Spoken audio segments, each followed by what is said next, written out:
C'est parti pour la collecte des données du recensement général agricole au Mali. 5575 agents seront dotés de tablettes pour collecter les informations à travers le pays.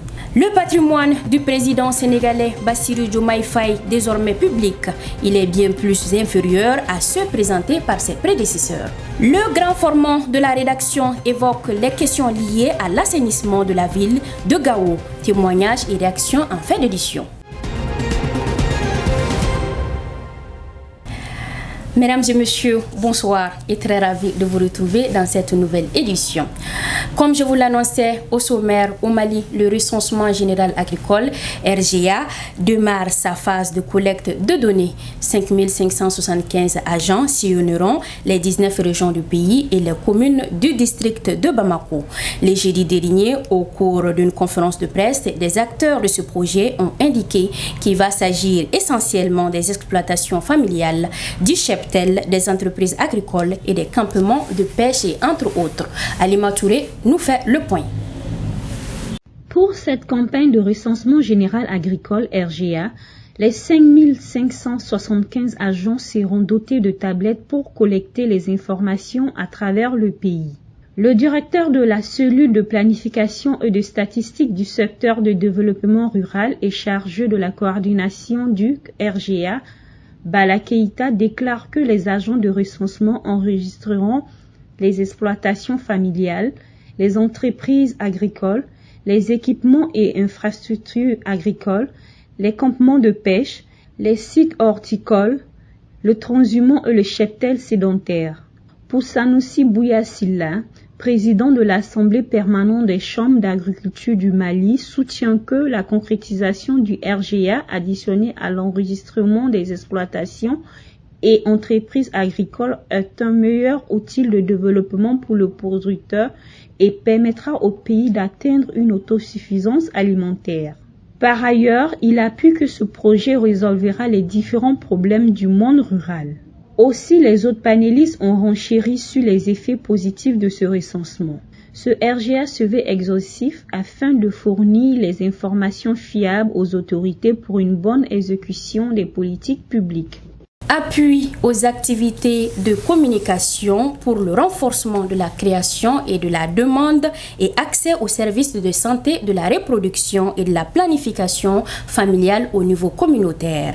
Tel est l'intitulé du projet de sensibilisation conduit par l'ONG AMS et ses partenaires. Le récit de ce dit événement avec Albakaï Sissé et Alousseni Traoré.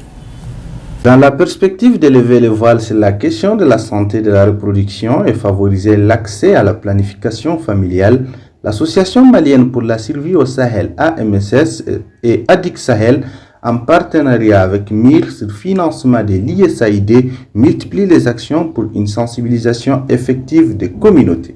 Mais c'est un projet qui est en lien avec les CESCOM, c'est-à-dire nous sommes sur le district sanitaire de Tombouctou. Donc nous sommes sur les 18 aires de santé du district sanitaire de Tombouctou. Donc c'est en fonction de cela. L'AMSS a le programme sur Toya, Ondoubomo, Issafaï, Aglal, Bori. Adik Sahel est sur les zones urbaines, Sankoré, Kabara, Bella Farandi. Nous sommes à Ber, à Tintelout, à Tinjamban, à TRJ, à Boureminali, donc sur les 18 aires de santé du district sanitaire de Tombouctou. Donc c'est pour cela que nous sommes vraiment en zone rurale pour pouvoir véhiculer assez de messages pour ces communautés-là. Toya, Hondoubomo et Tombouctou, le public cible a reçu des messages précis et concis. La campagne de sensibilisation pour expliquer aux gens ce que c'est que réellement la planification familiale et toucher le maximum de gens en matière de planification familiale. Parce que c'est vraiment une méthode qui marche. Ça nous permet de parcourir toute la ville et d'informer tout le monde en même temps. Je suis sûr et certain que le message à vraiment passer parce que nous avons parcouru toute la ville et nous avons été vraiment assistés, nous avons été accompagnés par les jeunes. Au passage, les gens nous ont vraiment bien écoutés en fait. Le message, c'est que nous sommes dans un mois de campagne de planification familiale. Donc c'est vraiment le moment de vraiment se présenter au CESCOM et d'avoir la planification familiale gratuitement. À noter que ces activités rentrent dans le cadre de la campagne nationale en faveur de la promotion de la planification familiale en République du Mali.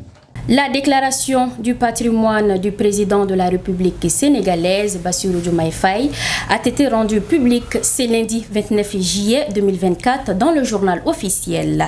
Cette déclaration, qui intervient 3 mois après son investiture à la tête du pays, répond aux exigences des textes en vigueur du Sénégal. Aminatou Al-Mansour Mirata Maïga. On connaît désormais les biens du président Bassirou Diomaye Faye avant d'exercer le pouvoir d'État. L'actuel homme fort du Sénégal perçoit un salaire mensuel de près de 5 millions, soit 4 859 302 de francs CFA.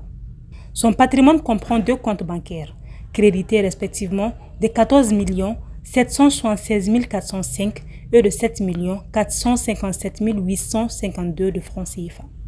Un 3e compte d'épargne à un solde de 2690 francs CFA. Le chef de l'État sénégalais, fonctionnaire des finances de 44 ans, a contracté des prêts auprès des mêmes banques, à savoir la BISIS et la UBA, et pour lesquels il lui reste à payer près de 31 millions de francs CFA.